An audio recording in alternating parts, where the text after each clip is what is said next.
meses. Y bueno, esas cosas de la docencia y de la vida, terminé estando 21 años. Y en ese momento en la provincia, la Escuela Media Común estaba desarrollando una experiencia que se llamaba, que le llamamos el cambio curricular, donde a partir, digamos, de la localidad se abría el conocimiento hacia el mundo, digamos, ¿no? A partir de la localidad, así se estudiaban sociales, en lengua. Y nosotros quisimos vivir esa experiencia. Ese fue un año inolvidable, el 87, digo yo, porque nosotros digamos, logramos que nuestra escuela para adultos tenga una experiencia piloto al respecto. Y yo no me voy a poner a hablar ahora de lo que era esa experiencia piloto, lo que era ese cambio curricular en la provincia, pero sí había que partir de un determinado problema o de un determinado idea fuerza que generara un trabajo en común de toda la escuela. Y así fue. Nosotros, con la profesora Nidia Crey, que hoy es directora de la escuela, y la profesora Elena Domenicini, trabajaron en una obra de teatro que se llamó La Forestal. El año 1987 es un año importante en la historia de la EMPA 1159. Un grupo de alumnos y alumnas, con la guía de 2 de sus docentes, estrenan, primero en el local escolar y posteriormente en Rosario y en el Paraninfo de la UNL de Santa Fe, una versión libre de la cantata La Forestal, que relata la explotación y represión ejercida por la compañía inglesa sobre los trabajadores de los obrajes y sus familias en el norte de la provincia de Santa Fe. Tuve a mi cargo la asignatura lengua y en ese contexto de estar en lengua recibimos del Ministerio de Educación en el año 84 a una docente que venía con la intención de formar algún grupo de teatro. Convocamos a los alumnos que estaban interesados para eso, tuvimos bastante buena recepción y comenzamos un trabajo, primero viendo qué podíamos hacer, si algún trabajo de elaboración compartida entre todos. Y en eso de estar barajando ideas, surgió tomar la cantata que no hacía mucho tiempo había hecho Enrique Llopis, basada en un texto de Gastón Góriz.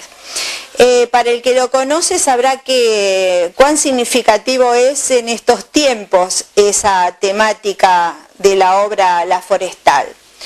Nos gustó muchísimo y la persona que venía del ministerio dejó de venir, yo tomé a mi cargo y luego se incorporó Nidia Craig, el trabajo con los alumnos y bueno, logramos un trabajo verdaderamente extraordinario, pensando que ellos no eran actores, tuvieron que hacer trabajos de actuación, trabajos de expresión corporal, trabajo de lectura expresiva, monólogos, etcétera, etcétera. También ellos hacían la iluminación, se encargaron del vestuario, en fin. Hicieron un trabajo complejo, completo y muy gratificante, muy gratificante. Mi nombre es Luis Valdomir, tengo 41 años y para hablar del EMPA Guadalupe medio que se me pone la piel de gallina, como es lo popular decir. Me inscribí en el año 2006, fue lo mejor que me pasó a nivel humano, con profesores, con el personal no docente, con los secretarios, pero fue algo muy muy especial. El primer año fue el mejor año de haber encontrado compañeros como Verón, Jessica, Laura, Pamela, Chabela, Nancy. El primer año fue encontrarme con gente de mi misma edad que decía yo, qué bien, algo para nosotros, no haber terminado antes y ahora tenemos la oportunidad de seguir y terminarlo, me pareció muy bien. Después del tercero y cuarto año y quinto año entraron muchos chicos adolescentes, a lo cual que llegó un momento que los chicos adolescentes se reflejaban en nosotros por adulto que éramos, hubo momentos que me sentí un adolescente también con ellos, pero en humano el EMPA Guadalupe lo recomiendo hasta el día de hoy.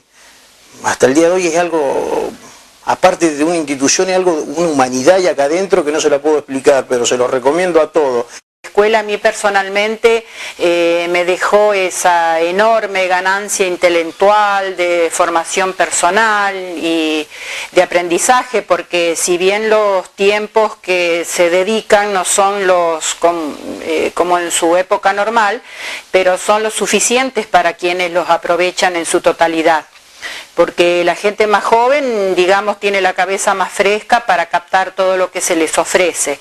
Y los adultos tenemos esa gran enseñanza que nos da el paso de los años, que es un bagaje de cosas que también sirve y mucho, que sumado a la enseñanza de cada materia que con cada profesor expone, con esa admirable sabiduría, cada uno en lo que se ha especializado. Durante la década de 1990 se sanciona y aplica la Ley Federal de Educación, una normativa acorde con el paradigma neoliberal imperante por entonces, que incorpora a la educación de adultos en la categoría de regímenes especiales. La Ley Federal tiene un marcado impacto en la composición del alumnado de la EMPA.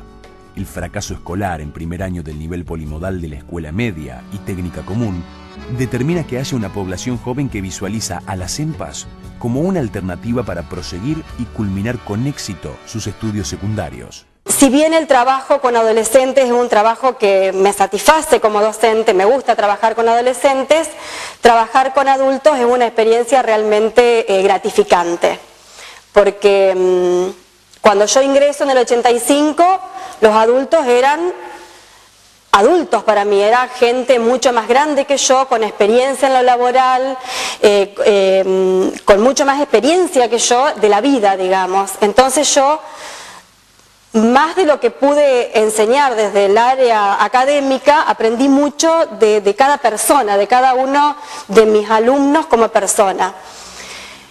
Tal es así que cuando yo planificaba mis actividades para enseñar a los adultos, pensaba que ese adulto que estaba enfrente mío era mi papá o mi mamá.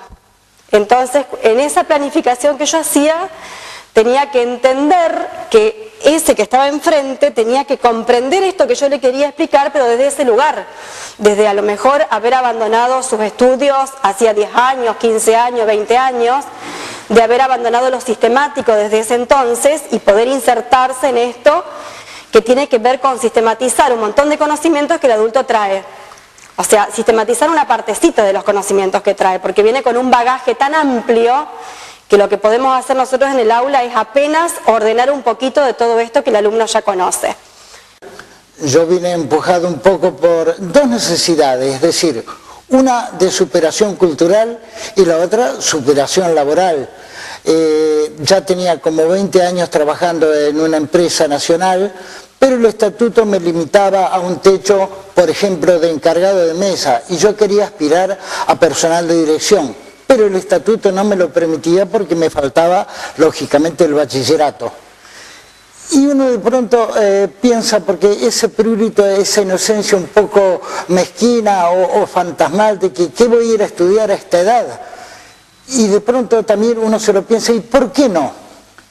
Nunca es tarde para superarse de forma intelectual, porque eso nos da la llave, considero, para ubicarnos en un plano más amplio a nivel social, tener cultura, limar un poco las asperezas que traíamos de la primaria, y bueno, me decidí y fue una experiencia hermosísima. La crisis de 2001 hunde aún más en el desamparo a amplísimos sectores sociales y desnuda la falacia del modelo existente. Las EMPAs siguen siendo una alternativa cada vez más recurrida para jóvenes expulsados del sistema educativo y para trabajadoras y trabajadores sin empleo que necesitan el título secundario para posicionarse en mejores condiciones en el mercado laboral, por entonces con sobreoferta de mano de obra desocupada.